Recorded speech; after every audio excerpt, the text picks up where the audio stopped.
Can you hear me? Hello, hello, hello. Can you hear me?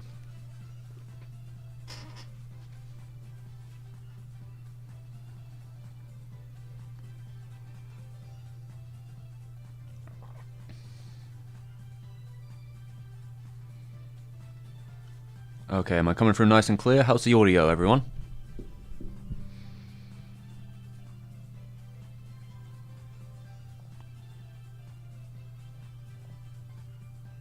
Okay, I'm guessing we're okay.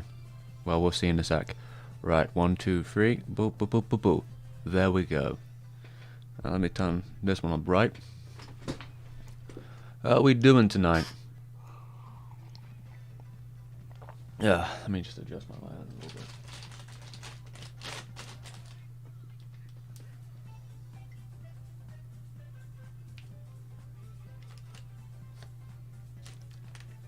Okay, that'll do for now. Right. So, little updates, I guess. So yeah, I didn't actually know if I'd be streaming today, so I'll be a little bit later because my stomach's been playing up, and when it does, it's hard to do anything. So we might have to keep it to kind of a shorter one today. I'm kind of I'm being real gentle right now, so I'm probably not gonna be around for that long. And maybe we'll do something again next week. I don't know. We've been quite busy lately. Updates generally how we're doing. So as of December 1st, in a couple of days, we're going to be doing 4C month for December. I usually do this I guess it's become a tradition that in the winter period, I do a series of videos. It's usually a good way to get more people, seeing the channel, and during the winter rates, it's a good time to release something, right? So we're going to be doing the Studio 4C run, where I'm going to look through every one of Studio 4C's, kind of similar to like the ARMS video, but with 4C. But this will be separate videos, and at the end, I'm going to see if I can turn it into one big video with extra stuff in it, which I couldn't use for like single videos, like talking about all their little projects.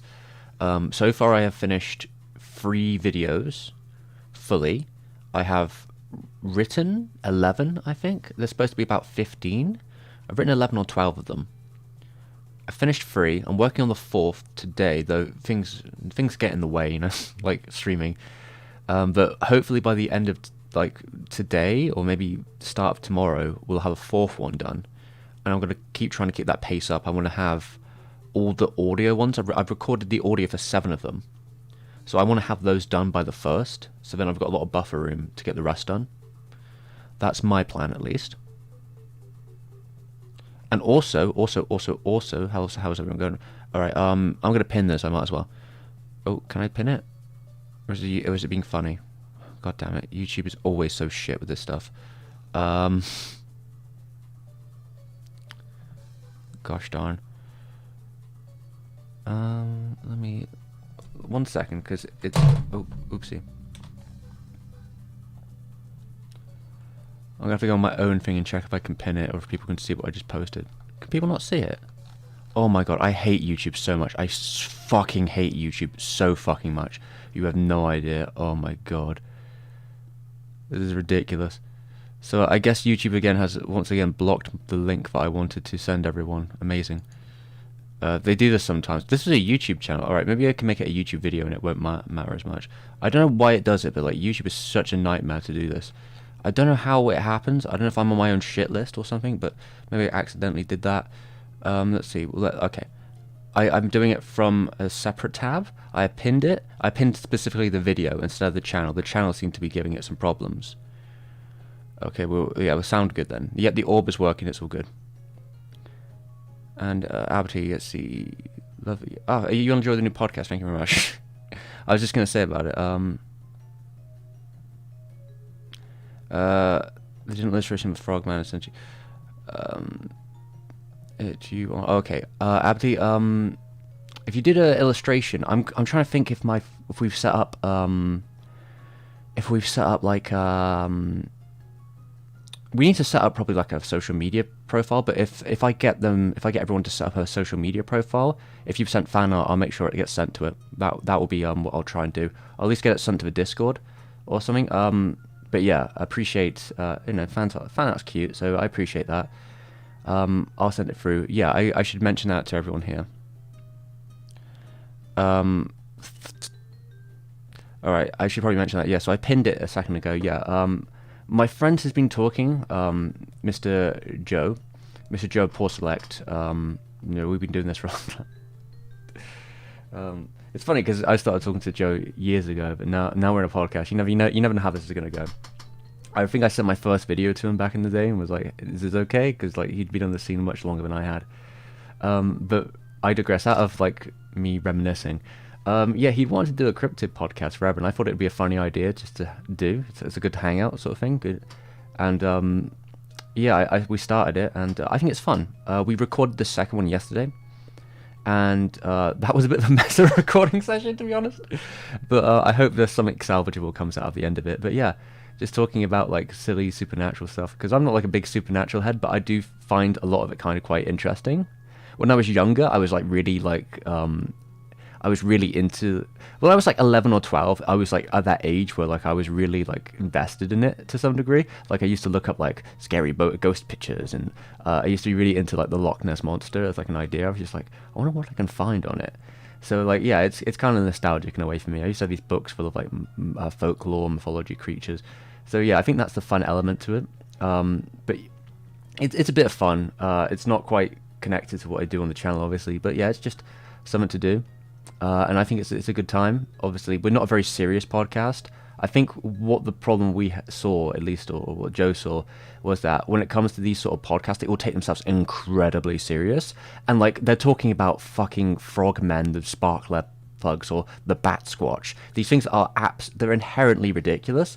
And then they put, like, scary music in the background, and they'll do, like, there was a dark and scary night, and I was driving a truck, and then out of nowhere came a horrific monster with hairy fur and a giant big white teeth and his glowing eyes in the night. My truck fell apart, and he was a blue-tinted creature who was stacked, and then he ran off into the night with his bare wings. They do that shit, and then they like play it for like serious. They play it for like serious shit, and that's not what we're doing. So yeah, that's how it goes, everyone. But yeah, hopefully, if you're into that kind of thing, check it out. I mean, no harm if you don't, but like I thought I might as well plug it just to give it the old college try, because it's a bit of fun. All right, now where were we all at? Let me just adjust. Someone asking about airing anime. I don't watch airing anime. Yeah, I've done a script for Tekkon Kin Street, which is a terrible name for an anime. I don't know why they chose that. I think probably because I think the Japanese title is Black and White, which maybe doesn't work. I don't know. But like Tekkon Kin Street, Jesus fucking Christ, that is such a mouthful to get right. I don't even think I say it right. Mind Game is definitely like a visual masterpiece, and it's really interesting to see. One of the funnest things about doing Mind Game, because it's such a hard film to talk about in that time frame, so a lot of my video on Mind Game is just like interview clips. It's mainly just me talking from the perspective of the production, because I just didn't really know, like, it's such a hard. I think this is the thing with a lot of Yuasa's work, is I find it very hard to approach them in any manner. They're like impenetrable, like visual, like roller coaster fiascos where like, I just have no idea how to like even talk about them half the time. Like, you look at Mind Game, and sometimes it's just so intense that you kind of want to vomit. It's just so much. It's just like, whoa. And, like, that happens a lot. And, like, yeah, I think it's a really cool film. It's definitely, like... I feel like it's the birth of Yuasa as the creator he became. I mean, you certainly see some of that beforehand, but some of the most fascinating things for me for the Yuasa stuff is that, like, Mind Game, it got, like, praise from Satoshi Kon, who doesn't watch anime. Like, he said it before, that he just doesn't really, like, when he was alive, he just didn't he didn't really watch anime at all. He said, like, it bothered him from a production point that he would always be in his production mind, so he couldn't really disassociate enough to watch something and enjoy it, because he'd be thinking about the production side and what he'd be doing, and if he could see the errors and all that.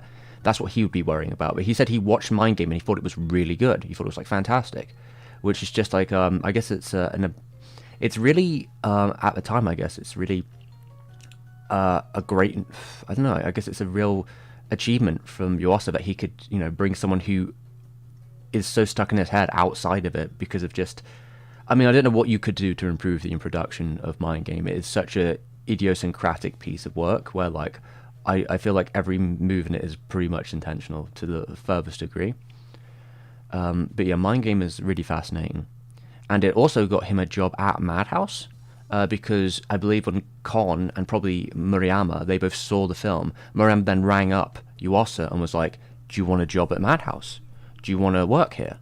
And Yuasa was like, I don't know about that. And Murayama, or Maruyama was just like, what about this project? And Yuasa was like, nah, not really. It's like, what about this? And he's like, nah. And eventually it kind of came to the point where he's like, well, what do you want to do? And then he got to do a couple of original series with Madhouse, you know, including like Kaiba, and I believe there was a couple others he did at Madhouse before, like obviously when Murayama left, then that relationship was done. So, and he went off to other places, but yeah, that's how it went. And it all came from the film Mind Game. It also actually involved how Yuasa became what he is now, because Yuasa will say in interviews nowadays that he thinks that he went too hard, he went too out there with Mind Game, and he saw like, he had this idea that like, yeah, if he made something that he really wanted to do, that people would just kind of flock to it. But with Mind Game, there was kind of a rude awakening, because it won a lot of awards, but it didn't particularly do like massive numbers or anything. And I think he came out of it being like, oh shit, okay, if I want to keep being a director, like, while you can do these kind of projects, if you want to survive in the industry and can keep making stuff, I have to think about how I make my projects for audiences. And that seems to be a trajectory that's came to where he is now, where he's become an incredibly huge name thanks to Netflix and the projects he's done since like Devilman Crybaby. His name has just been like elevated from like, he, you know, when I was younger, he was like an indie darling. Like people would talk about ping pong, like, oh, you know, that unique fella Yuasa, he's quite an indie darling. Do you know? He's really coming up on the ranks, but like he's been in the industry for like 30 years. But yeah, now it's like he's one of the biggest names in anime.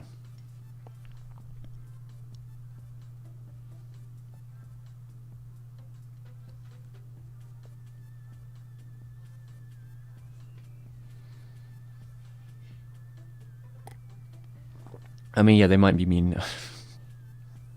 Tech on Kin Street, however you say the name, yeah, like I think the podcast is fun, and yeah, I'm friends with all the people in there.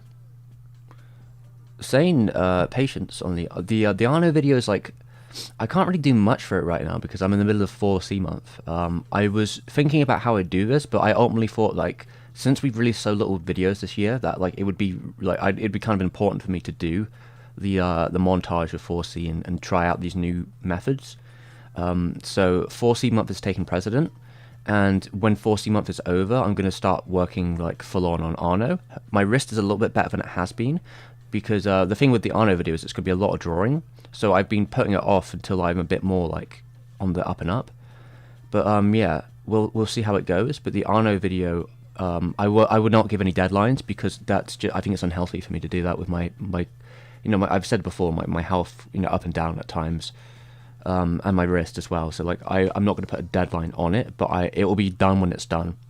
But I will be working on it like a lot at the end of this year, and through probably the next 3 or so months afterwards, I will be dedicating myself to the Arno video and hoping it gets together.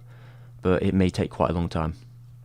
Maybe in the meantime, there might be like a small video or two that come out during that period, just because I know it's going to take a long time. So we'll see. Kame-san, you're the Firefox lover. For shame. Well, I can forgive you this one time.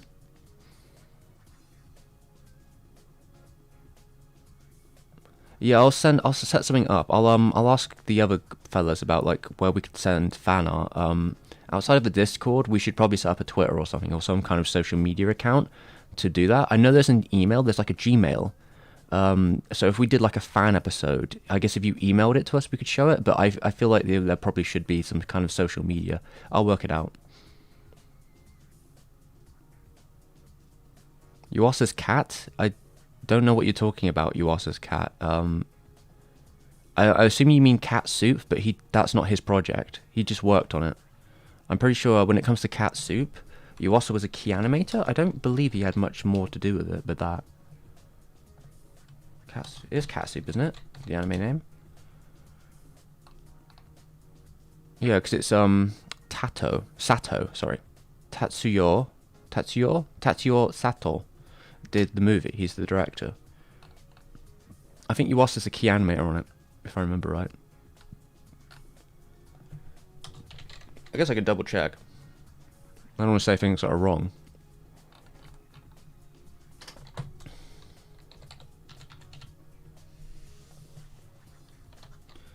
I mean, yeah, Mind Game was his big... Okay, scenario.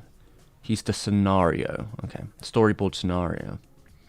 So I guess he wrote some of it? Or I guess he was involved... I don't know, when they say scenario, that could be... Story? Story? Animation producer? Yeah, I guess he's involved. He did the storyboards, at least. And I guess he had some effect on the writing, but I'm not sure how much. Because he was Sato. It says he was animation producer too, but I don't know what that means in this context. Yeah, but he was involved in the project for sure.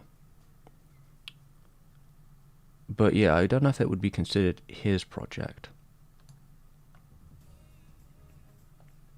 Scenario tends to mean the story, so I'm wondering. I'd have to check his interviews to see what he says he actually did on it, like properly, because these credits sometimes can be wrong. But yeah, I wouldn't be surprised if he did the boards.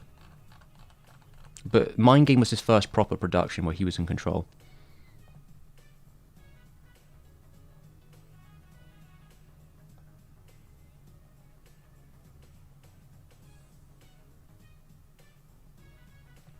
Murayama produced Mind Game? I don't think he did. I can check. I don't think Masao Maruyama. I don't believe Murayama worked on Mind Game because it's not at his studio. He tends to only produce things at Madhouse. I can have a look through his credits for a second, because it'd be 2004. Because in 2004 he would have been alright. Yeah, so he's not credited on the list I have. Because in 2003 he was working on Tokyo Godfather, and then after that he was straight into Paprika. So yeah, and then you got Natsu. This is all Madhouse stuff. Millennium Actress, Natsu, Tokyo Godfather, Paprika, Girl Who Leapt Through Time, Highlander, Forest and Piano. This is all just... I've literally talked about every single one of these. They're all from Madhouse, and Summer War... I haven't talked about the Hosoda ones yet, but one day. Yeah, so I don't think he would have worked on it. Well, it's an OVA, maybe it's on a different list. No, and the OVAs he were working on were Trava, Hajime no Ippo at the time, just past that, and there was also the second Nasu. No reference to Mind Game, and I wouldn't think so, because Madhouse doesn't have any direct... Well, they have friendly links to 4C, but they aren't like directly connected. They have worked with them in the prior with like Animatrix and Memories, but they aren't like connected or anything. It's just that prior talents from 4C used to work at Madhouse or do work at Madhouse. It's like a plip-plap. Yes, Kamesume. There's the two.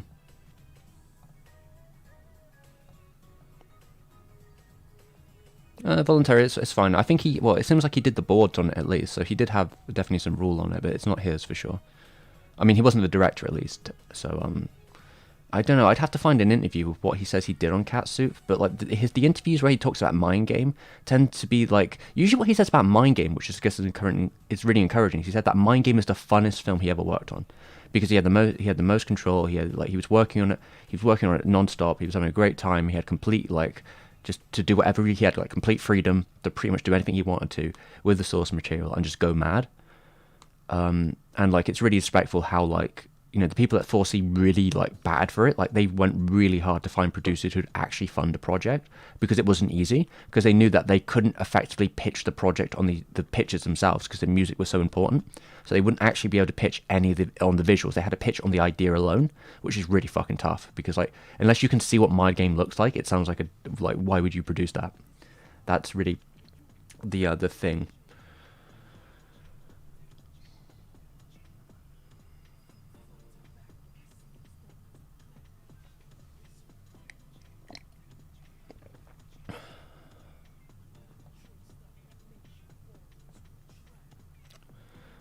Scenarios, well, I'm not sure if it counted both the people. The thing about Scenario is obviously this is ANN, Anime News Network. I'm just scanning through Anime News Network. Like their credits aren't always 100%. Like I'd have to check the actual Japanese credits to get proper goes. It might mean that he worked on the story in some way, but that could be just because he did the storyboard. Like, if you work on the storyboard, it depends how they wrote Catsup, because I'm pretty sure Catsup already had original material, which I believe was a manga. I think Catsup was a manga first, was it? Or was it a book? Catsup anime. Let's see if I can find a direction to what the original was. So let's see. They first appeared in a monthly manga called Garo. And then a TV segment, yeah, so they have their role in other places first.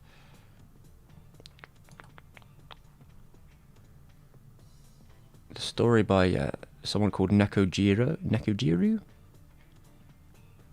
wrote the original story, at least. I mean, yeah, when they say scenario, they might mean screenplay. And apparently Yuasa was on the screenplay, but I don't know what that means in this context. It could be that he was doing the storyboards and then writing while also doing that and giving feedback. I'd have to check, because I don't know if Yuasa's known too well for screenwriting stuff, but I guess he probably has. What mic am I using? This is a very generic mic. It's a Shure 58, I think, which is like the classic live mic.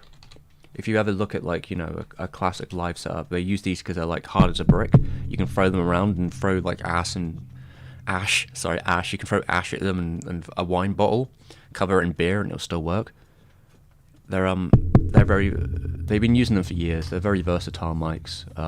Maybe not the best for what I do, but I've got a good preamp and interface, so it kind of levels out. It's a dynamic mic, so it's good for dirty play. That's the wrong way of putting it. It's good for, like, when you have a dynamic mic, it doesn't pick up a lot of room noise. It's very, like, whatever's in front of it picks it up. So, like, it's good for just, like, recording around and not worrying too much about soundproofing, as long as you're in the right spot. Yeah, I throw ass all the time.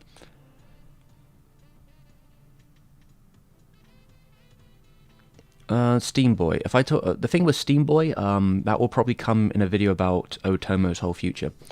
I feel like the best way to cover Otomo is I have three videos I think I could do with Otomo, and this is how I'd split it. So I would have one on Akira, because Akira is such a big thing. It would probably be like a video on the impact of Akira, not only as in Japan, but like worldwide. And I'd be talking about how in the UK it effectively created the video distribution service for anime in the UK. In America, there was a lot of influence on different distributors as well as like you can see it in different people who were like inspired by it. There's 1,000 of the bike shop in America. There's more American and European animation that references the bike shop nowadays than there is Japanese. And stuff like like Kanye West putting his music video out with it, just like little bits and pieces. I have a book on it somewhere too. So there's like little fragments you can find. There's also like how it changed some stuff. You know, how it created basically it created effectively a format to like produce the film, which was very, at the time, you know, like a production committee, having all these separate people coming together to create like a super PAC to actually fund it. There's like a lot of stuff to talk about there, as well as the film and its development and how it was made and the difficulties that came with that, how it came to be, like how the pitch even came to be that like Otomo, a mangaka, could direct a movie, which is a bit like, hang on a second. I mean, it's very, I think the only reason he could have possibly pulled that off is because of the success of Nausicaa, that Miyazaki jumped from his manga to, he was already a director though, so it's less impressive there, but like the idea of someone making a manga and suddenly turning that into a feature, and when Nausicaa was successful, I could see them like going off that like, oh shit, this has proved to work, we need you, Otomo, to do the same thing.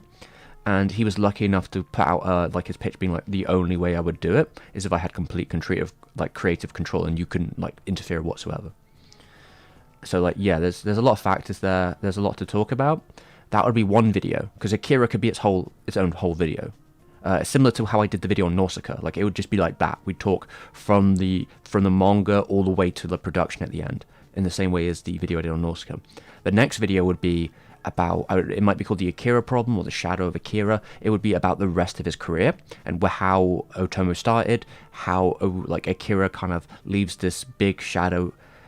We'll see how it goes as like I do the interview, but like I have a feeling, Akira does hold like a very strong grip over his future, his career in some way, and I think he's done everything he can to kind of get away from it. But stuff like Steam Boy is actually an important point of that, because Steam Boy was the last time that Otomo, for like almost 2 decades now, made an actual animated movie.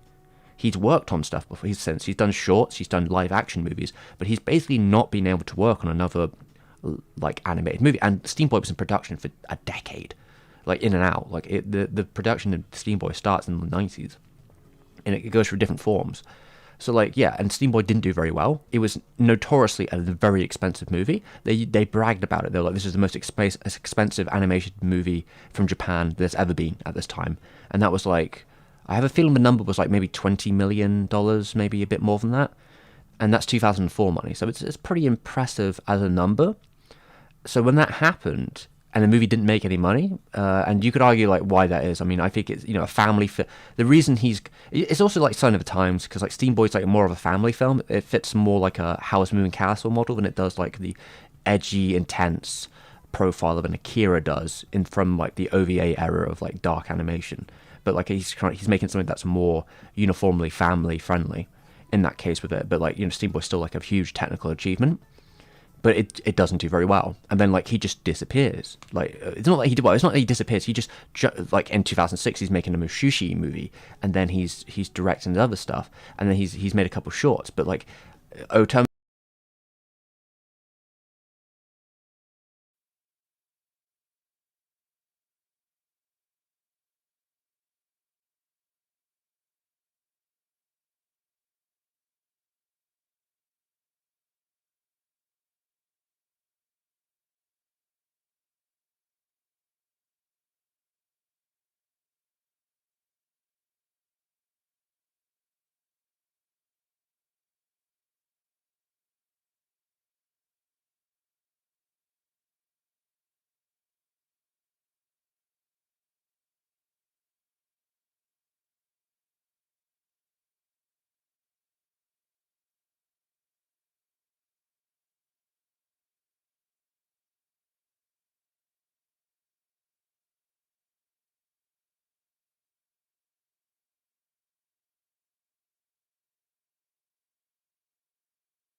1, 2, 3.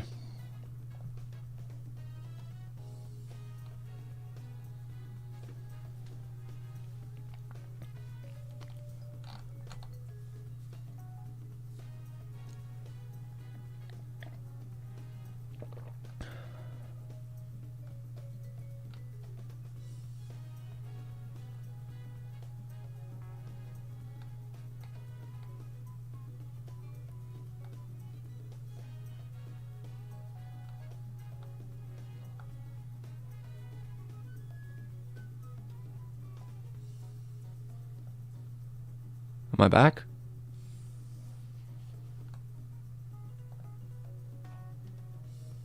Sorry about that, I don't know what happened. Can people hear me? Okay, I'm back. Yeah, I don't know what happened there. Something just cut out, but like nothing. I just replugged in my my interface. It must have just had a moment or something. Maybe OBS or something interfered with something. But god damn, that's really fucking annoying. Sorry, I didn't notice that fast enough. But yeah. Where was I? What was the last thing I heard? What was the last thing everyone heard before I shut out? I don't know why that happened. What I'm gonna do, I have some music playing in the background. I'm gonna turn it up a bit, so if it randomly cuts out, I'll notice. But yeah, all I had to do was replug it in the back, and it started working. So if that happens,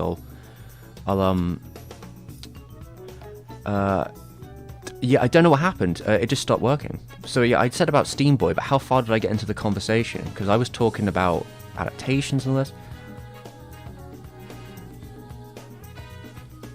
Careful plugging and unplugging an interface with your PC. Yeah, well, it's a new one. Don't worry about it, baby. Don't worry about it, baby. Like, yeah, old ones, they tend to crash, but this one's new. It's new and handy. I don't tend to unplug it and plug it, but like, it stopped working. What else can I do?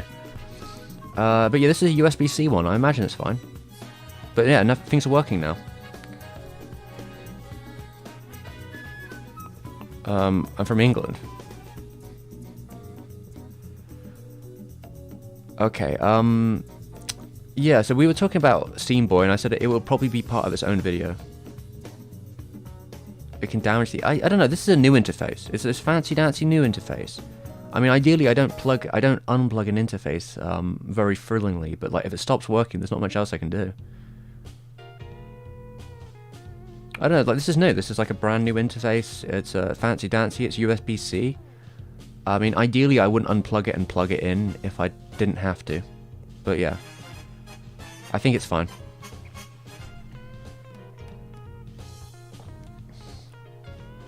You know, it's okay. Well, am I supposed to turn it off first or something?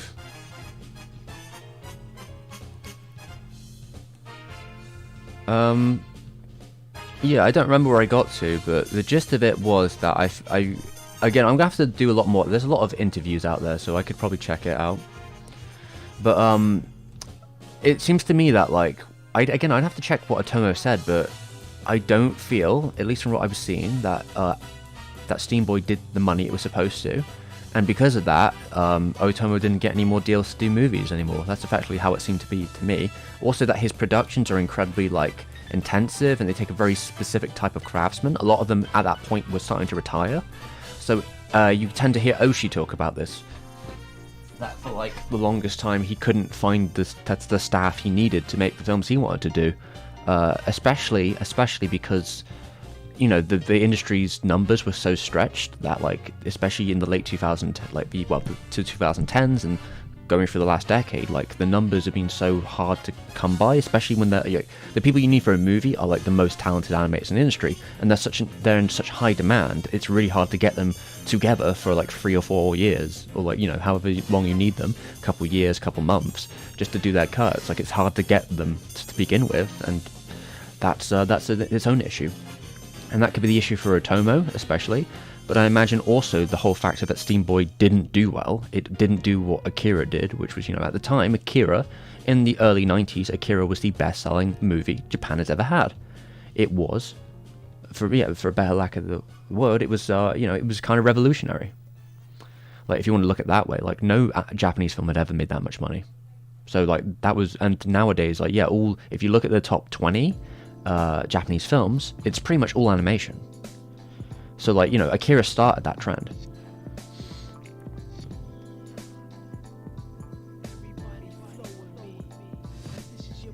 Yeah, I mean, it's a risky investment for sure. Like, animation is always a risky investment, and you can also see that, like, Steam Boy does have a lot of it has a lot of implementation of CGI and animation at the same time, and like in really effective ways, and like that's really hard to do, especially in 2004. It's probably why the film was so expensive. Is getting like the top of the line rigs to actually be able to, you know, if you know anything about like making, especially back then, like to get the processing power, and even now, like to get the processing power to render out like really high depth like CGI, was like really intensive. It takes a long time to render it. Like most movies nowadays, it takes like half a year to render those things out to get all those effects to actually like work. So yeah, that's it's not ideal a lot of the times.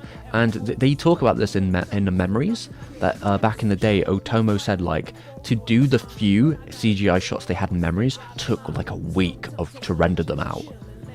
And they had like several, but they were like very few and far between. They had a couple in Cannon Fodder, and they had like one in the opening, and there's maybe a couple other shots here and there, but like they had very few of them. But they would like, if they fucked it up, it would take another week to render it out. So like, can you just imagine that? Like, you're doing your CGI, you're doing whatever you're doing, on these old ass machines, and then you're rendering it out. It takes a whole week to render out just for you to watch it back and go, actually, we got something wrong. And he's like, well, okay, I got to spend another week fucking back to Blood 1.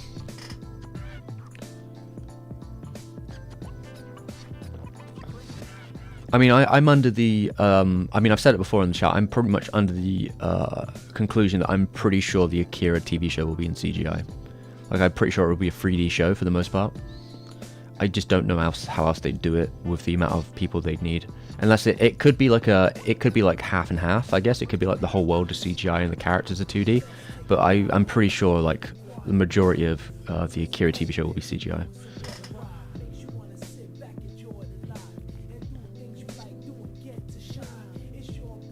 Recall feeling let down by the 15 minutes I saw at Tsukuchiboi. What, for 15 minutes of what? Was it, was that,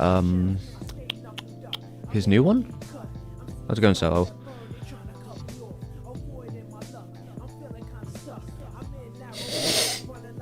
God damn it, Knuckles is feeling sus, everyone.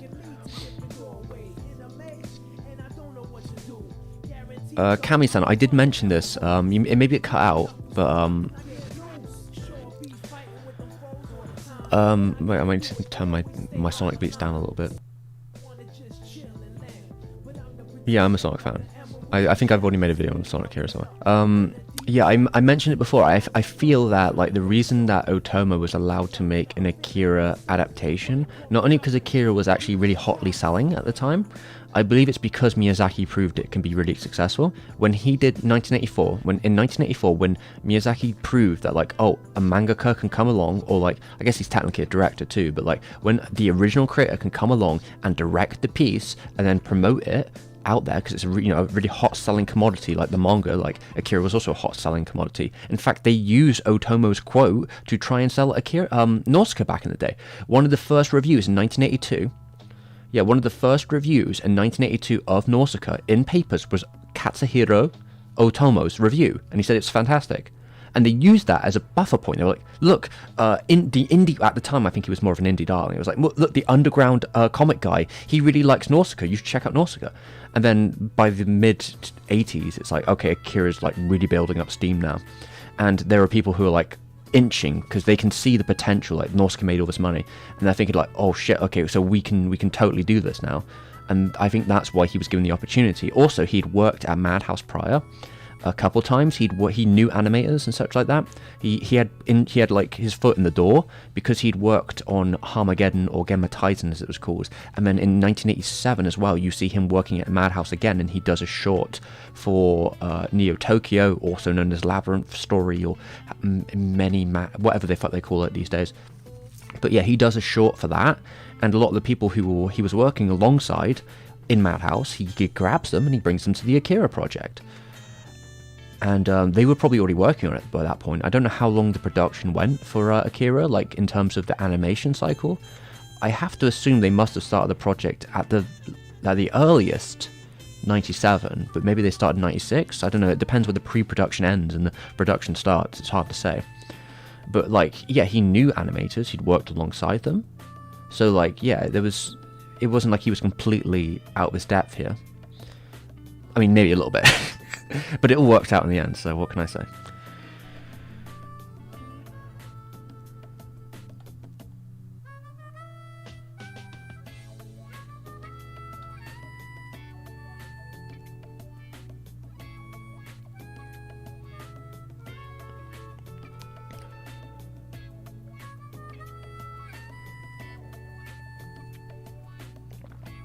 Alright, where were we at? Yeah, that's the reason I did sort of explain that earlier, but yeah, my mic maybe my mic was cut out at the time. I'm sorry about that.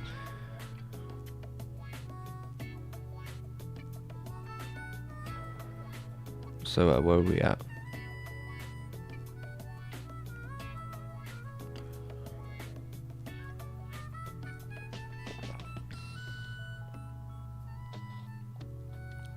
Yeah, I imagine by the look of what we saw of Orbital Era, I'm imagining it will be a hybrid film made with like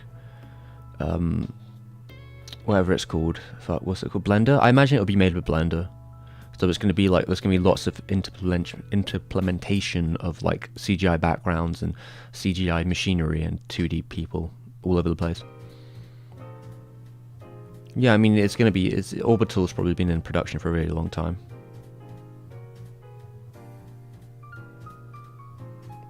But usually not a fan of the 2D free mixture. Well, okay, the problem here, Boku...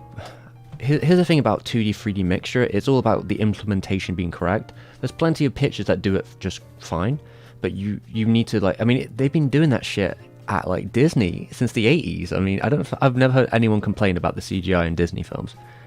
Well, not like the 2D ones at least. I've never heard anyone complain about like the ballroom scene in fucking Belle, Beauty and the Beast, or the clock tower fight in whatever the fuck that film was with the clock tower bit.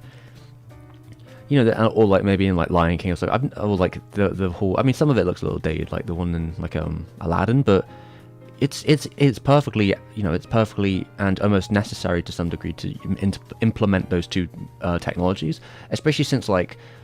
Animating perspective, I don't know, maybe people who don't draw don't understand that like animating perspective is fucking ridiculous, and like it is so much easier to do like CG composites for that stuff. Like it's basically fucking you have to be some kind of magical expert to get that shit done right, especially when we're talking about like cityscapes and all this other stuff. It's insane.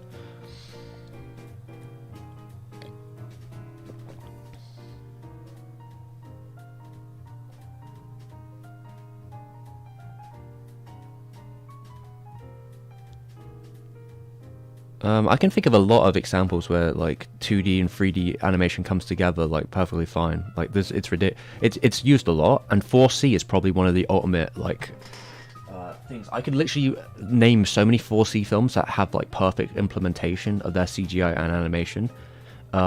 Even like their first thing, their first music video from 1995, Extra by Ishii, has great use of it because they use it in a very simple manner. Like they're really good at using it for backgrounds.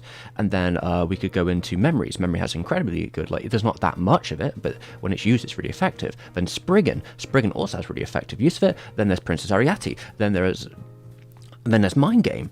And then, like I could keep going. Like some of their later ones, I think that's where the problems start coming up, where they start using too much of it in ways they're not quite as familiar with. I'd say even the Animatrix for its time, even though like some of it's a little bit jarring at times, I think the Animatrix did a really good job for 2003. I mean, I use an example like Ghost in the Shell Innocence is probably one of the best examples I can possibly think of ever, and that came out over a decade ago. Any of like the newer ones, I think Hathaway would probably be a good example from like a newer batch, but like they do it so frequently in newer projects that it's almost like I just have to point at all of them. Like, say what you will about Mappa, but Mappa is actually very good at implementing CGI and 2D animation together in, like, really effective ways. What about Studio Ghibli? Studio Ghibli has been doing CGI in its productions since 1997. And usually I think they've done a pretty good job with how they use CGI in those scenes from, like, Princess Mononoke. Some that, yeah, mostly pretty good there, and, like, Spirited Away, House of Moving Castle, etc., etc. Like, they've been doing it for ages. I wouldn't call it. I don't know. I don't like calling it 2D 2.5D though. That's I don't know. That's a video game term. I don't like using video game terms for animation because they don't quite track. It's 2D and 3D together. It's compositing is what it is. Also, what about Metropolis from 2001? Metropolis by Madhouse. Even though some of those they're like obviously 2001 CGI. I think the implementation of CGI in that movie looks really good.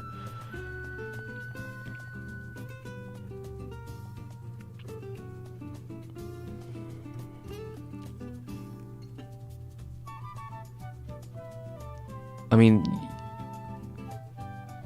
it's a very effective. Yes, the clock tower was borrowed from Cagliostro, but like it was still CGI scene. That's not really the point. Shoutouts to Leakin.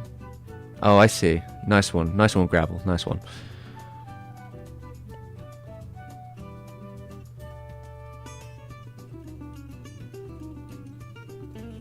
Yeah, the new JoJo opening, the part 6 JoJo opening is pretty effective use of like 2D and CGI at the same time as well.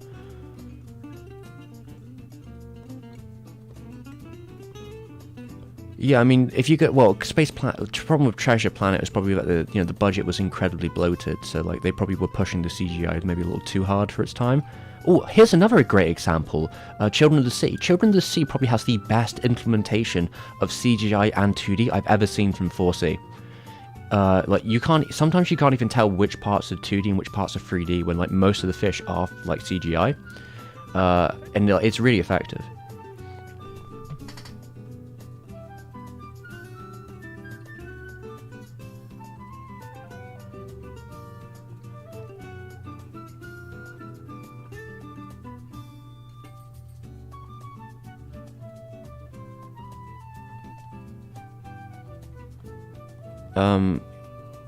Where 3D is the backbone. Stray Medicine, I'm afraid what you're thinking of is just called 2D.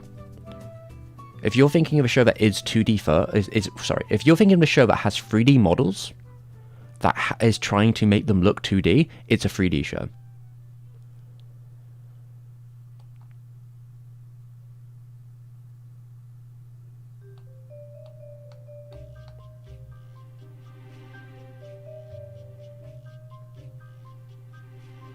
Yeah, I thought the Stone Ocean new opening looks pretty good.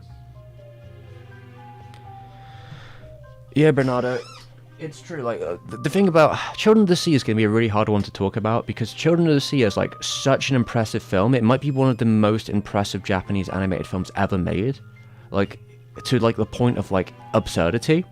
But it was obviously made under conditions which weren't the best, by the sounds of it, considering like, well, there was the situation with the legal suit where one of the unionized workers, who was a salary worker at 4C, sued the company, and they mysteriously found all the wages that they had. All right, I want to explain. They had the wages that the wage theft that had went on was not like a small business. He got 24 grand of wages out of them through the legal battle. Like the legal battle, they basically threw the money at him because they didn't want to. Basically, they were going to fight a losing case. Like if the actual legal battle had continued through, 4C may have had to pay all its staff members that he had been doing this to, which seems like a lot of them, huge amounts of money. So they threw a lot of money at the unionized worker, and that was that. But like apparently he was not the only one that had been like withheld a huge amount of his wages. And we're talking 24 grand. Like he'd been working on this film for like a year or two maybe. 24 grand, that's like half his salary was like 20 grand a year. So basically all this overtime pay he basically a whole year's worth of salary was withheld from him. Which, and again, he's probably not the only one that happened to. And they were working probably absolutely insane hours to finish the film because of the way it looks. A lot of the staff members are also very young. So like it doesn't really read best for like the actual work culture of Children of the Sea. It probably was a pretty nasty film to work on if you were like on the lower deck, considering you weren't even getting fucking paid for your overtime, and they were like making it really difficult to clock your hours. There was like a whole battle, and like the unions had to like got really particular about them, and there was a real back and forth allegedly, but like a lot of it's like behind closed doors.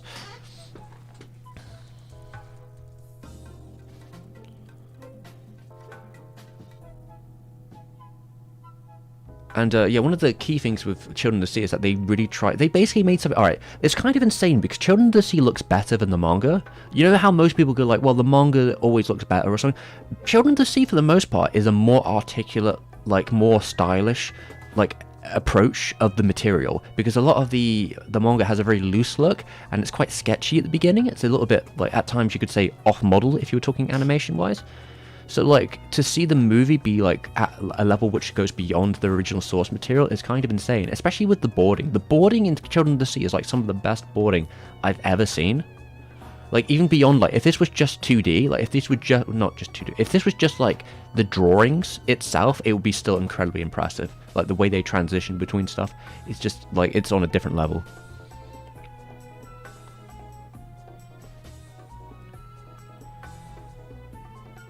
Yeah, the manga's pretty... I actually said that I prefer the movie to the manga. I read both. Well, I've watched and read both. I've not actually watched a lot of Demon Slayer, but from what I've seen, their CG implementation is very good. Because they have an in-house CGI team. And they know what they're doing. They seem to do really good work, from what I can tell.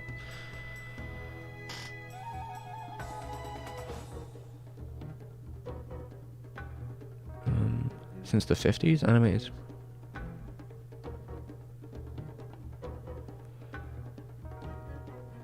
I mean, yeah, I mean, they're not the only ones. Lots of people are good at, like, animating well, the problem with animating machinery is that you have to be a specialist to do, like, to get someone who's really good at it, you need to have a specialist. And to be a specialist takes a very particular type of career path. And nowadays, like, those specialists are kind of out of work, I guess you could say. There's very few of them about, like, probably working at telecom or something, but, you know, they're not really... The demand for the work is too high, but also the... It's complicated, you know? You know, a lot of them have probably been out-developed by CGI, or they're needed less because, you know, they're using CGI and, like, one animator on top to, like, check it over. Or in the case that, like, they just don't work fast enough for the production, or the productions don't pay enough. Like, there's many factors that come with it. I feel like a lot of the other ones who were, like, doing it in the 80s are probably retired now or on their way out.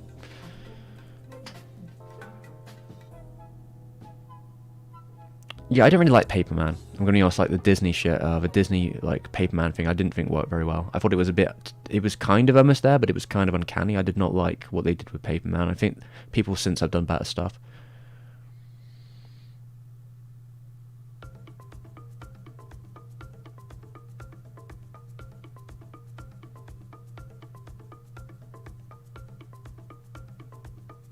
What percentage of Redline was hand-drawn? Most of it?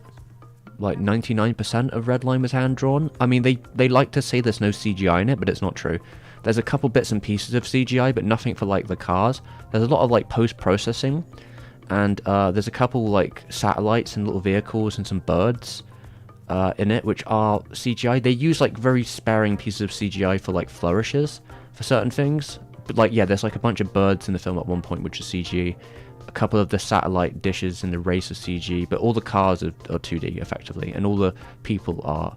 But there might also be some, like, again, post-processing and other digital effects that have been used, of course.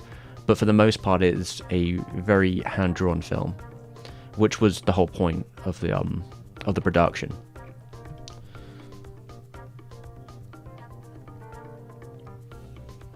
And most of the people who were working on that, or like the main people who were working on that, they moved to telecom, and they've been working on Lupin for the last 10 years. So yeah, that's where most, you know, a lot of those kind of fellas went. Mainly the major character people, but...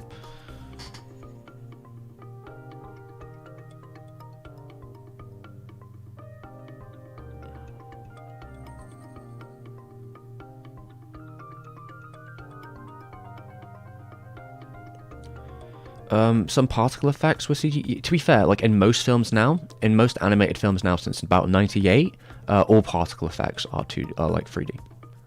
Like particle effects are generally done in 3D nowadays. Even like Princess Mononoke had its particle effects done in CGI. It's just like, you know, animating particle effects, if you've ever had to do it, takes time. It's fucking annoying, and to do it with CG is just so much faster. And usually people can't tell the difference.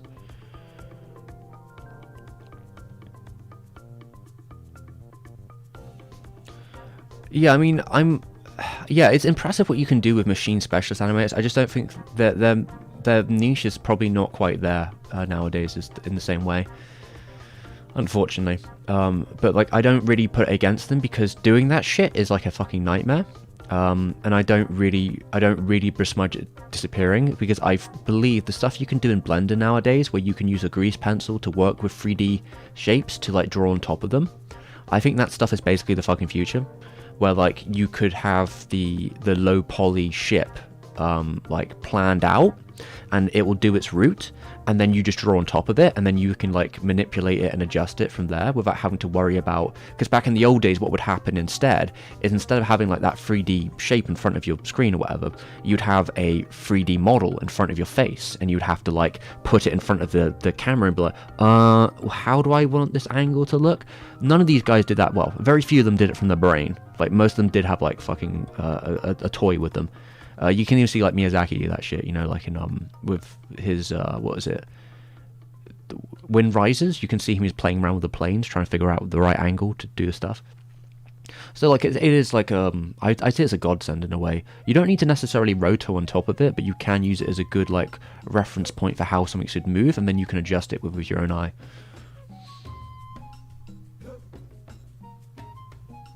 So yeah, I do believe like stuff like what Blender can do, and since Blender is free too, I feel that stuff is definitely the future for that sort of animation. Because I feel like you still need to, in some degree, a little bit of that 2D element, because unless you're like a really talented CG operator, sometimes it's still a little too sterile and a little too perfect. Yeah, I think that Blender is like the future for a lot of animation. I think it's a really impressive and good tool for animators, even though I'm not very good with it. I'm not too good with it, but what you can do with it is just so impressive, and it's free. So like I can't like knock it at all. I think it's like, I do think it's literally the future of animation. Like programs like Blender are the future. Freeware programs that anyone can use and gives power to the artist, and are also open source. I think that is like the future for animators. You know who's really good at food animation? I think it was Tanaka, who was one of the animators on both... She's a long-term Ghibli animator, but she did the scene in Cagliostro where they're eating the meatballs, and she also did a lot of the food scenes in Howl's Moving Castle. She's like a specialist at the food scenes in a lot of those movies. She's really good. Yeah, GPU accelerated, very nice. I wish I was better with Blender. I really like what Worthy Kids does with it. Worthy Kids has been the person who's been like made me a believer. Like the stuff he can do with Blender is amazing. Oh yeah, Sonic Unleashed soundtrack's great.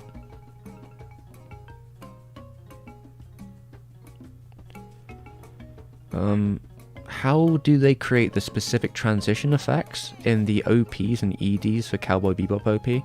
Are we talking about the... Wait, Kami-san. Are we talking about the 2D one from the 90s?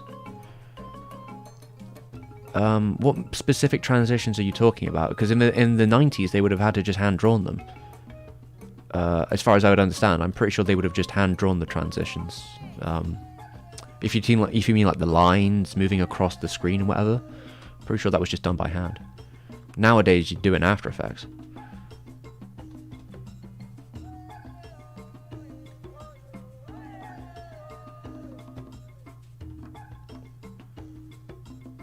The machinery in the Miyazaki episodes of Sherlock Holmes. I mean, it's very impressive, but like they're impressive in different ways. But yeah, I don't really know what the argument therefore is. That like it's just different, but like it's just you just got to be realistic with it, because you know the people who did that kind of animation, a lot of them don't exist anymore. I'm afraid they might have died. They might have retired. They might be too fucking old to want to work in that industry anymore. But yeah, the stuff in Sherlock Holmes does look pretty good, for sure. I mean, some of those people still exist because they're from Telecom, so they're still working on Lupin to this day. Lupin still has a lot of 2D car chases. If you look at anything that Koike did in the last 10 years, all of those had 2D car chases. And a lot of those people at Telecom are the same people probably who worked on Lupin back in the day in Sherlock Holmes and all that. Yeah, I mean, I'm going to tell you everyone this right now in the chat, just in case you don't know. It is morally good to pirate Adobe software. Never give Adobe your money. They're a piece of fucking shit. They will fuck you over before you can even think about it. I got fucked over by Adobe back in the day when I was a student, and I would have never ever trusted them since. They can go fuck themselves. And now they're doing all that NFT shit, or NTF, whatever. No fucking thanks shit. I'm even more like Deadline. They also up their prices every year for like worse service, basically. Yeah, fuck them. Absolutely fuck them. Pirate their shit. I want to see them fucking die in the ground, quite frankly.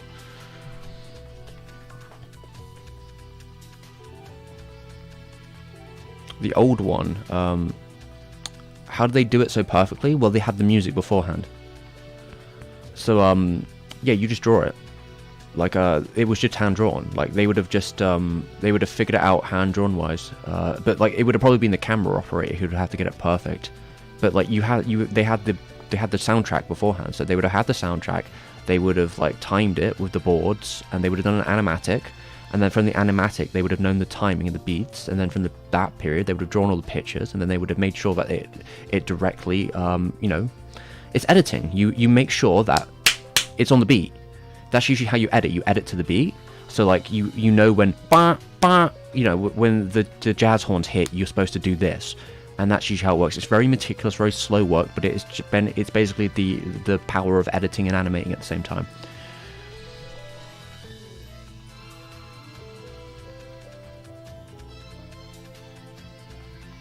Yeah, just pirate that shit. Always pirate.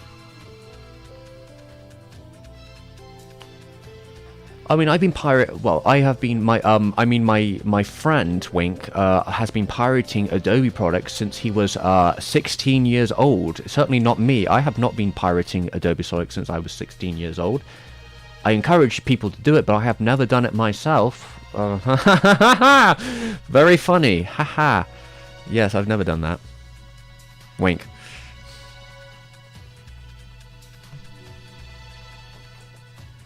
Come back in, cat. Cat's here.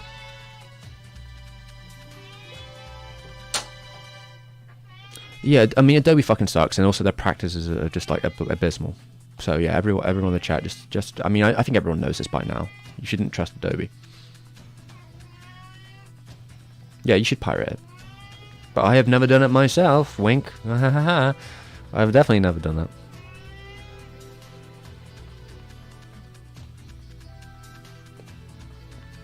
They probably you wouldn't use Photoshop for transitions. I don't know what you're talking about there. I mean, again, like if we're still talking about Bebop, yeah, it would have all been done by hand. I'm not really sure about maybe the type. The only parts I could imagine were done by digitally would have probably been the type, if that. But I think even like a lot of the outside of like the basic text stuff, which might have been overlaid later, I'm pretty sure most of it, like the actual animation side of it, would have been just drawn by hand, just because like it's the 90s and, you know, animators don't have the money, because, you know, like places like Sunrise and stuff, they don't give you subscriptions to Photoshop or anything like that. That's not how it works in Japan. You don't get like free subscriptions with your, you know, working at a studio. Oh, do you want to go already? Do you want to leave? Don't be so difficult, cat. Alright, go out. Leave then. Yeah, you don't get free software from animation companies. Still to this day you don't. So like they wouldn't have used Photoshop back then. No, absolutely not. Even though it was you could have used Photoshop back in the day, you wouldn't have used it in that context. Because all that shit was still done on film. Like it was all still hand drawn back then. So like yeah, you wouldn't have been the digital elements would have been added later to the film. So like they would have been layered on top. Like, and if you listen to Watanabe, he said it was a fucking nightmare. Like adding CGI to Cowboy Bebop, which there are CGI shots in the show. They said it was really difficult, like really difficult, because getting the colors correct and then moving them to the actual film was just a nightmare. Because yeah, back then like getting CGI to look correct and then plastering it onto film and then the colors coming out properly was just like its own like fight, and it was like really touch and go. Which is, yeah, a lot of them don't miss that stuff. Columbo? Oh shit, is he gonna come at me like, now, Mr. Steven, I see that you say you've never pirated Adobe software, but I see that the Adobe software on your right here is from 2020. Now, if you've never pirated Adobe software, why is your software so behind the days, behind the other years? And then their little bleep noise happens. He's got me. That's very, very inquisitive, you there, Mr. Columbo.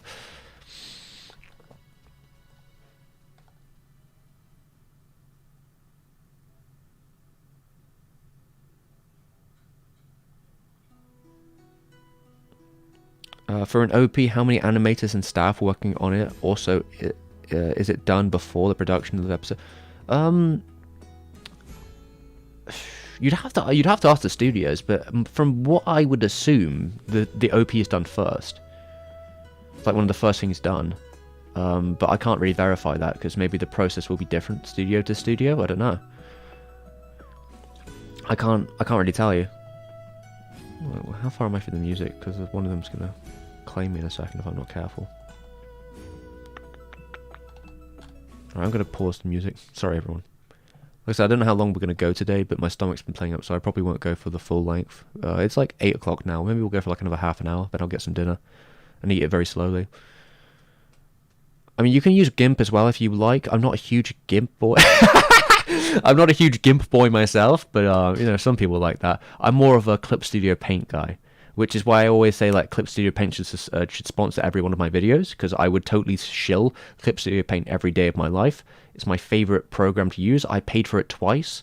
The first payment, you know, for most people, the first payment is enough, and that for me was 20 quid, and I think that's perfectly adequate for that kind of software, because like Clip Studio Paint's really good.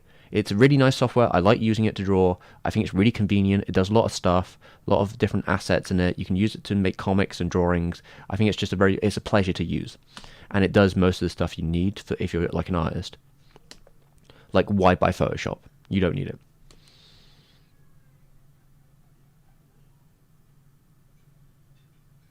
But yeah, I think OPs are done first, and usually the people who work on an OP you can find. You know, one of the examples I could probably give is I know that Samurai Champloo, the opening of that was worked on by several like really prolific people. It was worked on, I think the director of the OP. You see, you can tend to be able to look this up, but like the director of an OP tend to be different than the actual show. Like sometimes people, like I've said in the past, like Umetsu or Umetsu. You know, Umetsu actually just sometimes goes around and does OPs for different studios, like freelance. So like he'll come in and he'll make an OP with like a team of people. He'll board it and he'll know what's going on, and you know they'll be given a song that they work with. But like with Champloo, they had a real hit team on it, because you got Shingo 2 as the soundtrack, and then you had Hosoda directing it, and then you had Koike doing like a lot of the keys and the storyboarding, and a bunch of other really talented people from like all over, like Madhouse, of it, wherever, coming onto it, and you know it's just really really tight, really effective. That's you know, it's kind of like a magic. You know, when you get an OP right, it's like magic. But yeah, usually there's like a specific team for the OP, from what I know, but you can usually look it up, because it has its own credits. Usually you get like a lot of like high-end people on OPs as well. That's where you get like some of the best animation, because they'll bring in like, you know, very talented freelance key animators or something.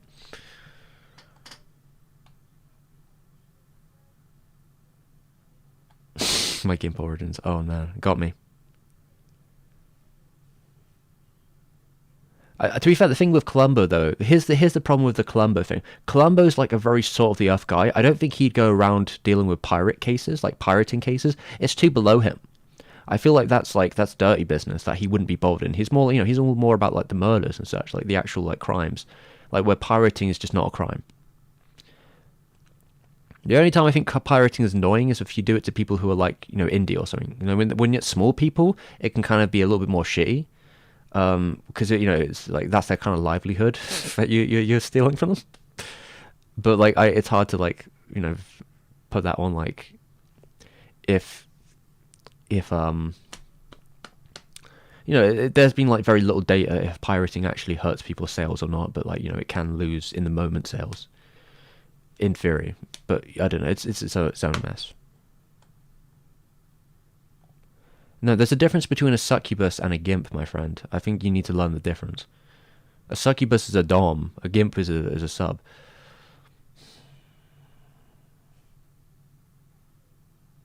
Like I said, I'm not a gimp myself. I'm more of a top than a bottom.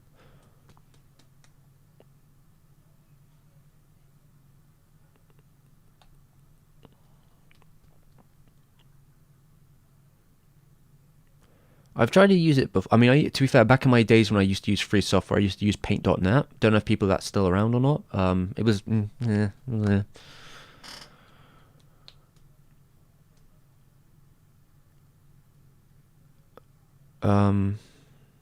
Monster. Yeah, Monster came out in 2004. It would have still been in 4x3. I'm pretty sure it was. It depends. It will depend. Depends on the studio. Depends where like. I think that like a lot of the time 16:9 or 4:3 would have been decided by the TV producers probably more so, depending on what block or what channel it's on, because like the transition was happening in 2004, but like how's it like like, probably in 2004 in Japan a lot of people still had square TVs. I wouldn't be able to verify like what kind of TV. So like I imagine a lot of 16:9 shows were just shown in 4:3 on television at the time, or they might have been letterbox, but letterboxing looks really weird on like old TV. So I have a feeling that they might have just cropped the footage, and then like in the releases you get for like home releases, and you get the full screen. But I have a feeling like the transition for like from 4:3 to 16:9 took a little bit longer for it to become like standard. So. Yeah, I guess it would depend on the production of the TV show and whatever else. I wouldn't be able to say because I'm not working on them.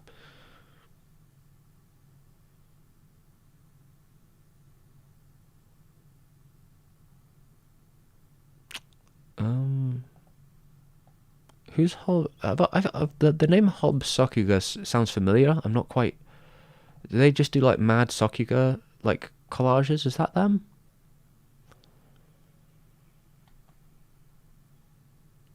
Hmm. I think I've seen some. I've probably seen some of their collages before.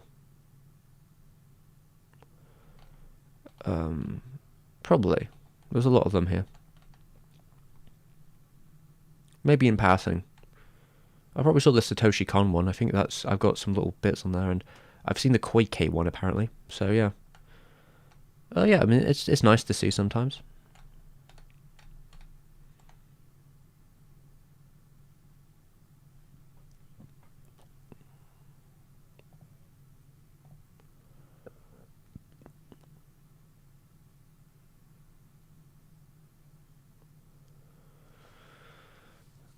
I mean, if you can buy, a lot of times if you can pirate something that's like ludicrously expensive, I think it's morally correct to do it.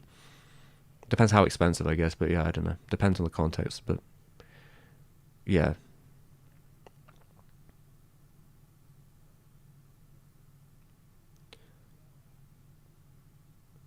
Yeah, I mean, it's going to be different depending on the country too. Um, but like it will usually be the TV that will just the TV production house, like the TV production house, the channel that will decide if it's going to be 4:3 or 16:9. I would believe. I don't think it's an animation choice usually, because it's production. So like yeah, like if your TV show doesn't do 16:9 shows, um, then you're not going to make a 16:9 animation for it. I have no idea if Monster has an anime a Blu-ray release or anything.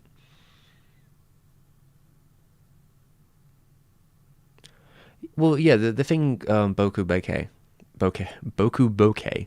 The thing about yeah, you're gonna see 16:9 sets like really early.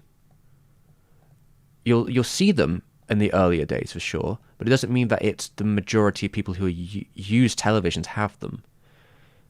Even if they're like all over the stores, like the transition between the two, especially in somewhere with Japan where that's like the transition is going to be very slow. I would imagine this transition was slower than some places because like I mean if you look at a lot of Wii games, right? A lot of older Wii games are still pretty old school with their methods. It's still SD up to well obviously it has to be SD, but like still some of them. Pretty sure some Wii games are in 4:3 still, or close enough.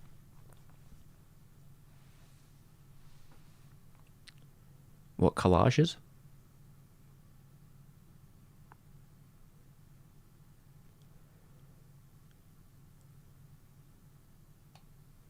Hmm. Yeah, I mean, you should never get something that's marked up 1,000%. I think if anyone's trying to scalp something, if anyone's trying to scalp something, so it's like physically impossible to buy from the actual person, then yeah, just pirate it, whatever, if you can.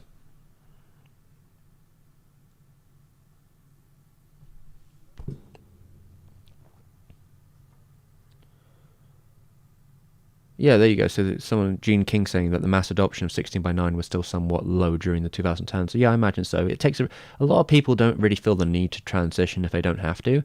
Like, I'm pretty sure my family didn't even think about it, because I remember, like, back in the day, I still had my parents, or I had a small television for a bit in my room. I used to have a CRT, and at some point when digital televisions came along, I got a small digital television in my room. It was probably terrible, but I think that one was slightly more widescreen, because that was just what I didn't try and get one. That just happened to be what it was like at the time. That's what you could get at the time. So like, I feel like the transition a lot of the time was just like, what is in front of you? What can you buy? I don't think I was thinking like, gee whiz, I sure wish I could get a 16 by 9 television.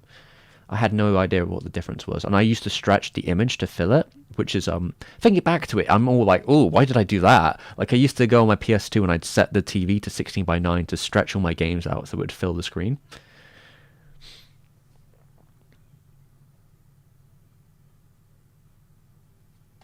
How's it going, Gil?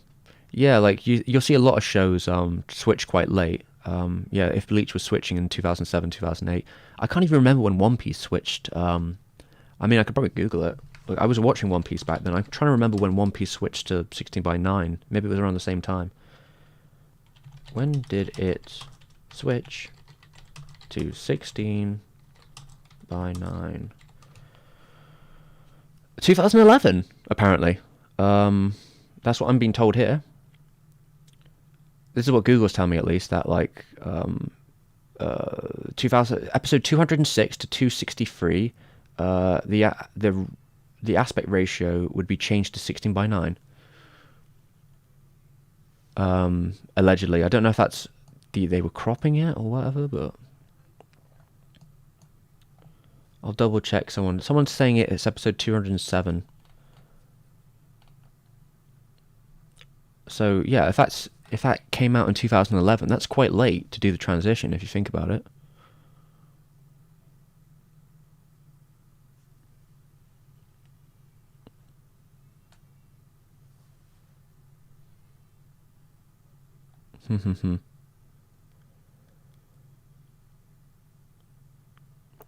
Oh, Stonehead, unfortunately I haven't done the 3 by 3 bit yet. I was thinking of doing it today, but honestly my stomach's been playing up, so like I don't really feel like I have the energy to do the 3 by 3 thing.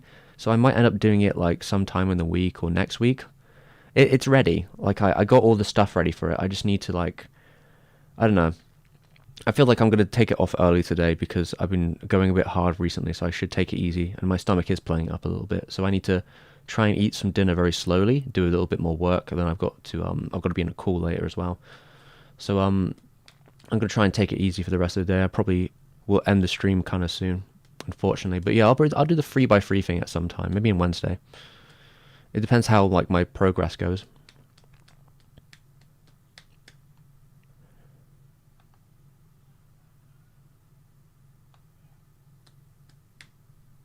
But yeah, it sounds like a lot of shows didn't transfer until quite late, which doesn't surprise me. I mean, I don't really mind what aspect ratio. The only time I mind about aspect ratios is they're kind of difficult to do with like when you're editing, because if I'm dealing with a really tiny, like if I'm dealing with a very tiny, like a very tiny clip, I tend to like expand on it and zoom in and reposition it, because I feel like it's just a little bit jarring if you have like a 3 to 7 second clip or whatever, and you just leave it in 4 by 3. It's a bit like, oh, okay, whoa. So then your options are then like, okay, do I create a border for it? Which then it's like, all right, how do I make an aesthetic border that I like? I don't really like blurring footage. I've kind of done with that like error of like blurring it and expanding it in the background. So then it's like, okay, I've got to make a border somehow. In the case of one of the new 4C stuff I'm doing, I made a television set, like a very like old school television set, and I gave it a little flicker effect, but it took way too long, and it was dumb to do on a timeline like I am, but I get like that sometimes. But yeah, like if I'm only dealing with small 4 by 3 footage, I tend to just like boost it up a bit and reposition it per like cut to make it look correct, because it's small. But like if I'm doing with like more 4 by 3 footage, then I might actually put the video in 4 by 3, or I might make a background or border for it, or do something with it to keep it in that format. If it's longer than just like a couple seconds. But yeah, I'm usually fine. I don't really care about watching things in 4x3 nowadays. It's like if that's the format it was in, it's the format it's in.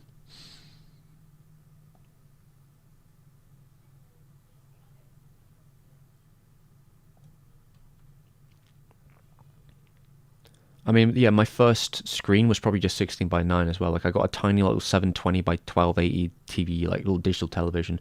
Kind of regret getting rid of the CRT now because thinking about it, that CRT would probably be more useful to me now.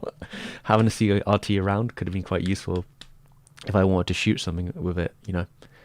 And if I wanted to connect it, like I think there were ways I could have used it, but you know, what can you do? It'd have probably been dead by now. Yeah, stretch. I don't know. Never again. Just realised you have your orb. Yeah, the orb's there. I usually use it for a little backlighting. I didn't even intend it to be an orb. I bought this like a couple years ago as like an ambient backlight. I was going to use in videos, but I left it at my friend's house. I ordered it to his house because I was going to do some shooting at his house, and COVID happened, so we never shot anything at his house. So recently, I actually picked it up, and now I have it, and I know it's cute. I like to put it on the. I think it's a nicer backdrop on by the bookcase than the prior one. Like it looks nice, and it also I have more control over it because I can like clap and make it do different colors and such, and I can make it rotate colors. So like it is fun. I like it when it rotates colors. It's cute. It's like a nice little. It's like a lava lamp or something.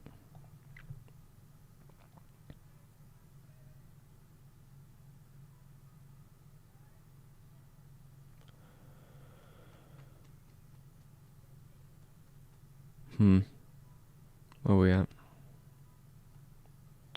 What was the UHF?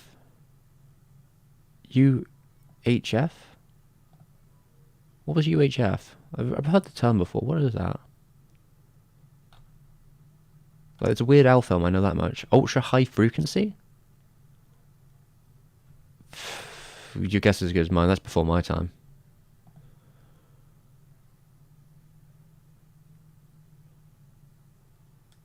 And yeah, Kami-san, I've tried Indian food before. I live in England, you know, colonies. There's everywhere. But like my stomach ain't too good these days, so I don't tend to eat much spicy food.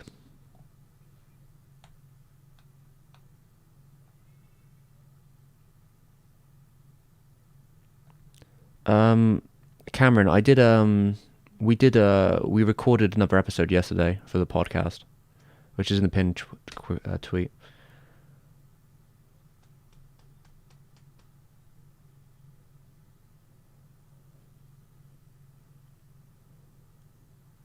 God almighty, that sounds horrible for like a whole Gene. That's yeah. If the video was majority 4x3 footage, then I probably would have to crop 16 by 9. But like I'd ideally not like to do that. And yeah, I own Belladonna of Sadness. I used to watch it back, and I watched it before they did a physical release of it. It had an old Laserdisc cut I found on the internet of Belladonna of I like the whole Annie-Rama trilogy. We used to watch it back in 2015, 16 before, and I think I have them all like on physical release nowadays. But the orb's just been ponderous, you know. Yeah, I imagine Laserdiscs were made for CRT as well because they usually have that like they have that after image shit. Sometimes it looks.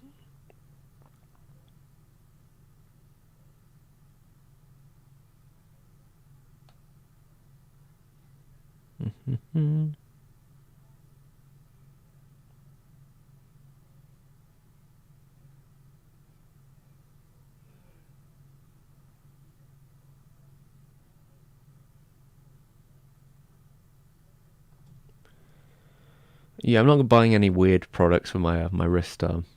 Is it Pieter?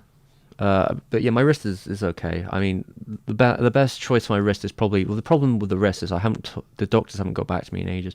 I need to probably message them, but I've got so much to do recently that it's not on my like priority board. My wrist is working.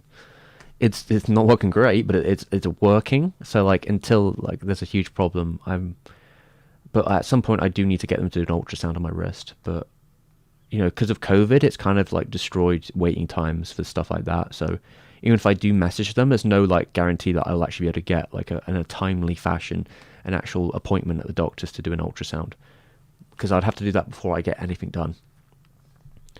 Ideally, I would like to get a carcinogen injection or something, but who knows how long that would take. I bought this for cheap. Honestly, this little orb. It was actually really cheap, if I remember. I don't think it would cost me very much. Oh, yeah, ultra high frequency. Do I think I would win like a battle royale? I'm not gonna get in a fucking battle royale with other anti-shooters. I got shit to do. I ain't got time to I got fucking things to edit. You know. I got shit to do. It's too. I can't stay on ass. I don't have time to fight people. I also don't have a dentist, so if I was fighting people and I broke a tooth or something, I'd be fucked.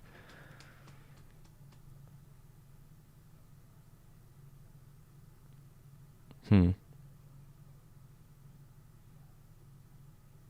wrecked your stomach with a bag of limes? Oh, damn. I mean, laser discs, they look pretty cool. They're not really a lot of them around these parts, though. I've never seen a laser disc out in the wild. I'd probably have to order it in. I like the aesthetic of a laser disc in that. It's quite a big package. Nice to hold in your hands. But they do seem like a little bit of a pain. Switching fucking sides. That sounds kind of fucking annoying. I guess if you're watching something that's kind of short, then it wouldn't matter too much.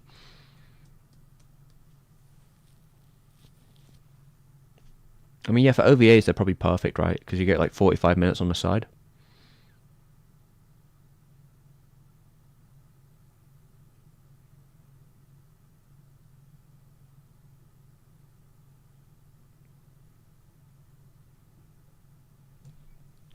Boku, it was 73. But I don't know. I think Mushi Pro had a lot of style in their techniques. If you get beyond Astro Boy, they did develop a lot of visual language, which would then go on to define the look of anime for decades to come. A lot of that starts with Ashton no Joe in 1970. But they had a lot of visual flourish even before then with the Dororo and other shows like that. They found their ways around the limitations they had. And I think all three of the Anime films have interesting visual styles, but Belladonna is the best looking of the three for sure. Even if it doesn't move very much in comparison. I think... Wait, I can't remember which ones, but isn't there a certain... there's a certain region where the laser discs have disc rot, but I can't remember what region is it. Is it the American region that has disc rot, or is it the Japanese region that has disc rot, or is it the European region that has disc? One of them has disc rot and the other ones don't. I can't remember which one. It's kind of weird that laser discs have been around for a very since the 70s, isn't it? Something like that, a really long time.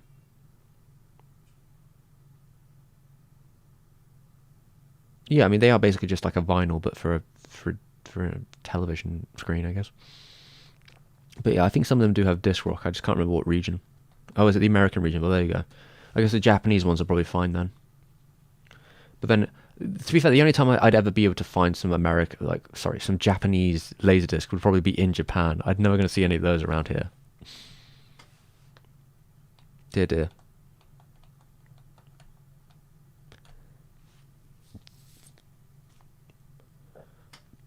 Yeah, I'll try and keep healthy, everyone.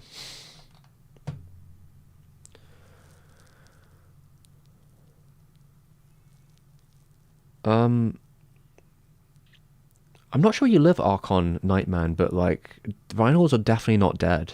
At least around here, in England, definitely vinyls aren't dead. They had a resurgence in the last couple of years. I guess the last half decade, there's been a huge resurgence of records. In fact, I can find records now, vinyls, in my local supermarket, which I've never seen in my lifetime. It's certainly a strange experience to see that happen now, because I don't even remember there being records in the shops when I was 5. But yeah, in my local, I live in the middle of bumfuck nowhere, so it's kind of impressive to me that it's happened. Although I think a local record store got killed by COVID, so I don't know how they're doing nowadays. But yeah, in England at least, I think probably in the US as well. I'm assuming, because the trends sort of trickle over. Yeah, records are alive and well. Like, you know, if you go to any big store, like multimedia store, they're full of records. And depending if you go into city centres, you can usually find a couple of record stores. I've got a fair few records. The problem with me buying records is I usually think it's like, oh great, I'll buy this, and I never fucking listen to them. But I have a couple. I do have a fair few. I tend to buy some for videos nowadays because like they're a good prop to have. Like I bought the Nausicaa. I bought the what was it? I bought the Image album of Nausicaa on Blu-ray. It was the most expensive record I've ever bought in my life. I'm never buying a record that expensive again. But that's something. It's cute. I also bought one. I bought a bootleg of the Rallies de Nudie for that video, but that was a pretty sick bootleg, so I'm happy with that.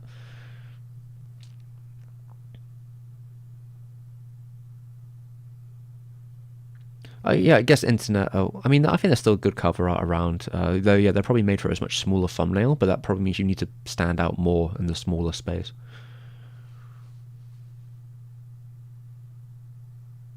Cassettes also have seen a small revival in like the what would you call it, the live scene. Like every time I go to like in the past at least, it's been a couple of years to be honest. Since pre-COVID, I used to go to a lot of when I used to live in like the centre of Bristol times, there used to be anytime I went to like a live gig, they were always selling cassettes. Like it's kind of like had its own sort of mini revival. I was thinking of I had alternative reasons, but I was thinking of getting a cassette player, not to listen to them, but I wanted to try something out where I wanted to get a cassette player to record lines, to give certain line reads and like a different feel. And I wanted to go really old school with it. I wanted it to be like off the tape, and I need to find a tape player that will. Ideally, it would be nice if I could get one of the tapes that could actually connect to my material, like my stuff, my interface, and all this shit. So I could actually record with like a proper mic, opposed to like some shitty little tiny mic on the side of a cassette tape. But we'll see. I feel like it could be an interesting idea to do. It might be a nightmare to work with, but I'll need some I'm gonna need some tapes I can rewind and re-record over, and hopefully it doesn't cost too much. Get some good tapes, I guess, I can keep using and rewinding on top of.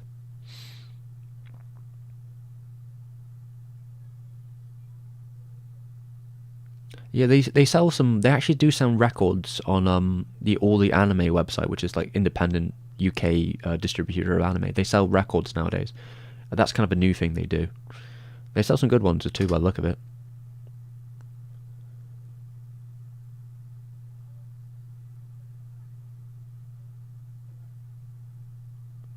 Yeah, I mean, cheap tapes sound like shit. Because I remember growing up, when I was younger, we had some tape. We had a tape player when I was like younger, and God, tapes sounded like fucking dog shit back then.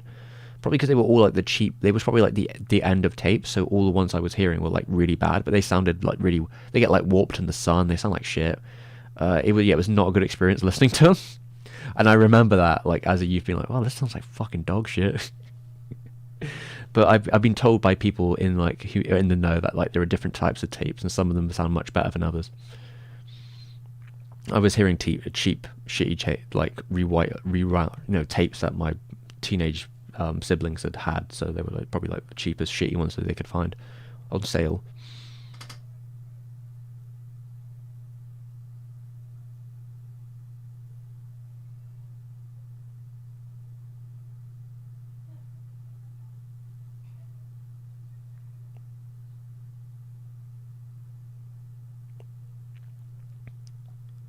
Buyee? I don't know what Buyee is, but like I imagine the import cost would still be a huge amount, even if it was cheap to buy them. I don't think I'm going to be buying Laserdiscs anytime soon. I don't have a Laserdisc player.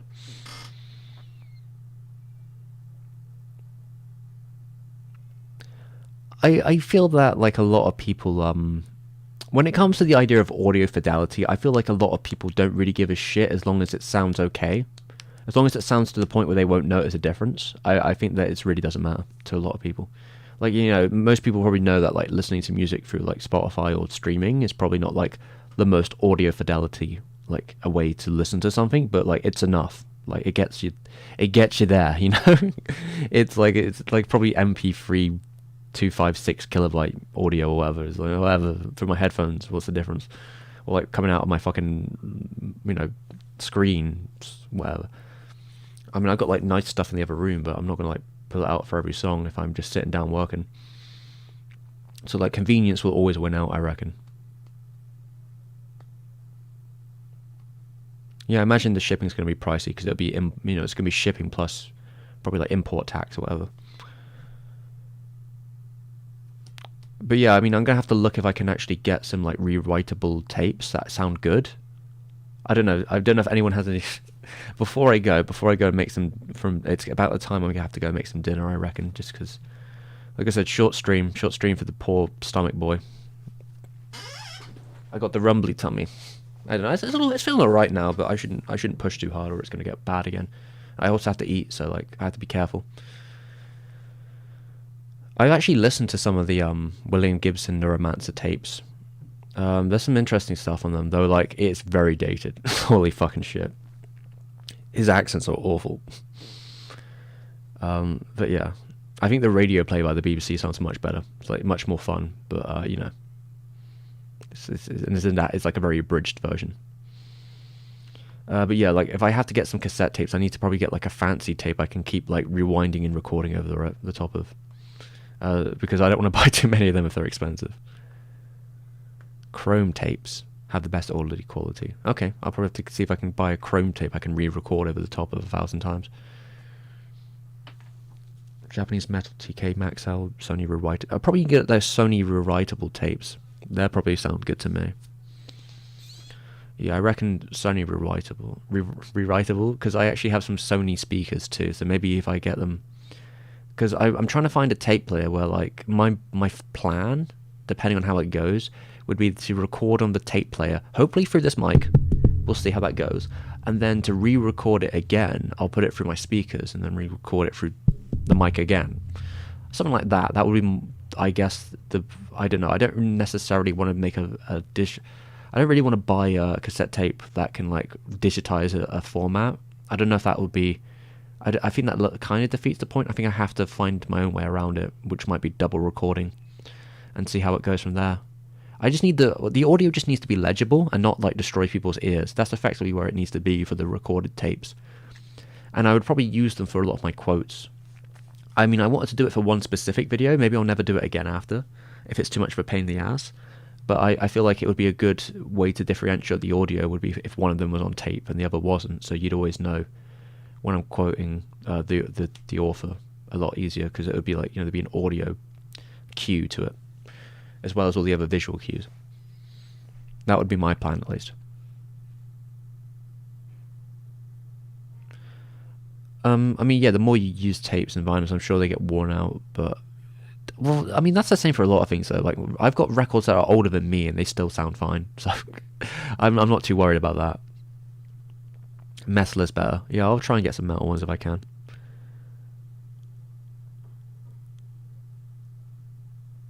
If I'm serious, invest in a DAT, but what would that be for? What was the DAT before? Because I'm thinking more about recording, or this is not for my listening experience; it's for the recording experience. You could just plug the tape player into the audio interface. Wouldn't that? I don't think I could actually. I might be able to. Maybe if it had line, like maybe if my cassette player had line, I could do that, but I don't think it does. Well, we'll find out when I buy one. My audio interface is pretty new. I don't think that will work. If it has an aux to 1-inch cable, not sure. Digital audio tape, probably too high quality. No, it's fine. I think the aesthetic of like the whole point of me using the cassette is more for the aesthetic of it. As long as it's a clear audio, as long as you can hear the voice, it's clear enough, and you pick up the sort of sound quality with it, I think it's fine. As long as there's sort of like, the tape spin and the sound of it being on tape is like present. I think that's what I really look for. I just think that the idea of emulating that sound in a digital like thing, like pretending something's on tape, I don't really like. I feel like I don't know. I feel like it would be easier for me to literally just record something on tape than pretending something's on tape.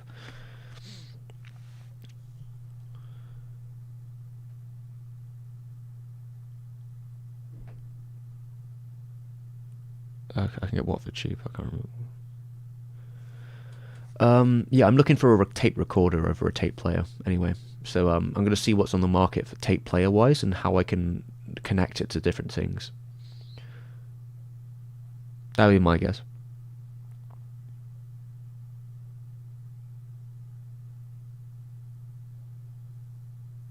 Huh. I'm sure those bomber jackets are very nice.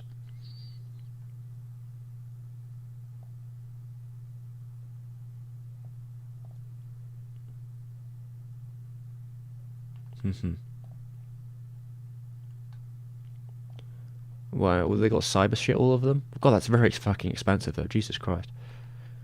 If it's the one, William Gibson L2B flight jacket, that's very expensive. Looks just like a normal jacket though. I thought it'd have some fucking neon wires on it or something, but it is not. It's just a regular old jacket. God damn. Yeah, I feel like imitation's a bit of a losing game. I could just put it through a preset or something to make it sound kind of like it's on tape, but I feel like if I wanted it to do exactly what I wanted, it would be better to actually record it on a tape, because I can buy a tape recorder and I can connect it hopefully to my mic or something and record it, and then put that tape player through my I have I don't know what it would be called. I guess it's not I have like a. I don't actually know what it would be called, but it's like a digital. It is a sort of digital connector that connects from. I haven't. Oh god, what was it? It's kind of its own interface, I guess, but it's a big one for my record player, and it connects. It will connect to tape and radio and other stuff. But you use like red white wires to connect them, and then you put them through like your analog speakers or whatever. I guess it's digital, but yeah, it does the business, and I can connect it to lots of different things, and I could connect it to a tape player. So if I can, connect a tape player to it, then it will play from my speakers, then I'll re-record the audio that way. And then we'll see how it sounds. But yeah, I can use the devices I have in my house to record off a tape player easy enough. I just need to get it on the tape player. I mean, I can also record the whirling and clicking sounds of a tape player as well. I could do those as a separate recording and overlay it over my audio. So like, yeah, I could have fun with playing with it still through a digital format, but it's like the reinterpretation. So yeah, that's the plan on that at least. We'll see. I'll worry about that when we get much later into the Arno video, which will be the next big video. But that's how I'd like to do his quotes, but they need to at least be legible. Like, you need to be able to hear them. They need to not be annoying to listen to. That's the kind of the key 2 points. Is the audio can't be like piss water, because there's going to be a lot of quotes, and it needs to also sound good enough and clear enough that you can understand what he's saying. If I can hit both those marks, that it sounds like it's being on a tape recorder, because it is, it doesn't sound like piss water, and it sounds clear enough to understand, then we'll be able to do this. If not, we might have a problem. Alright. Now my stomach is playing a little bit more, so I should probably call it quits, everyone, and say goodnight. I'm sorry we did a little bit shorter today than usual, which is unfortunate, but I got a lot of work to do, I'm afraid. But maybe if we're lucky, depending on how my schedule is, I might try and do another stream on Wednesday. I always say that and never do, but maybe this time I will. Who knows? I could at least do my bit, I guess. I could do the 3x3. Who knows? We'll see, I guess. But yeah, I should probably call it good night. I've already said I was going to do it 9 minutes ago, but yeah. I'm going to make some dinner up, and I'm going to keep working. And I should probably plug. Maybe I'll do it on Twitter or something, or I'll plug it on the YouTube community tab. But yeah, I've already made 3 videos for 4C month, which are up for patrons only. I should probably plug that on Twitter or something, but I've already started doing it. But yeah, I'll probably be alright after tomorrow. But sometimes my stomach plays up. I don't even know why half the time, but it does. Maybe it's stress. Maybe it's I ate too fast. I don't know. Who knows? Maybe I'm just tired. But yeah, I'll catch everyone maybe next Sunday. Yeah, probably. I mean, I'm always gonna be on a Sunday, at least. But yeah, maybe in the week sometime too, depending. There's probably going to be a couple like drawing streams at some point soon, but that one might be in a couple weeks. When I finish most of the videos, there might be a period where I need to draw lots of extra frames for different pieces to finish up the video, so I might just stream that all, because it's just going to be like repetitively redrawing images for like a whole day. So that sounds like a fun time. Be sure to join in. Alright, I'll catch everyone on that like another time. How long did we go? Yeah, we didn't go for 2 hours, but yeah, what are you going to do? Alright, bye-bye.